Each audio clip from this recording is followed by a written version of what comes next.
ప్రతి వ్యక్తికి కూడా పెళ్ళైన తర్వాత నాకంటూ ఒక ఇల్లు కావాలి అనుకుంటాడు. అది చిన్న ఇల్లా పెద్ద ఇల్లా, నా సొంత ఇంట్లో నేను ఉన్నాను అనే సాటిస్ఫాక్షన్ ప్రతి ఆడికి ఉండాలి. ఈ ఇల్లు కొనుక్కోలేకపోతే కనీసం సైట్ కొనుక్కుందాం, ఓ 300 గజాలు కొనుక్కుందాం, 500 గజాలు కొనుక్కుందాం, డబ్బులు ఉన్నప్పుడు ఇల్లు కట్టుకుందాం అని అనుకుంటారు.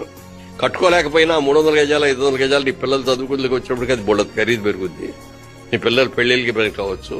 ఇది ప్రతివాడి ఆశని మనం కళను నిజం చేసే వ్యాపారం ఇది. అంటే కాయిన్ కి మీరు చూసేదేమో అటు సైడ్ చూస్తారు, రౌడీలు గోండాలు, అది నేనేమో ఇటు సైడ్ చూస్తాను. నేను చేసే బిజినెస్ నీతిగా చేస్తాను, నిజాయితీగా చేస్తాను.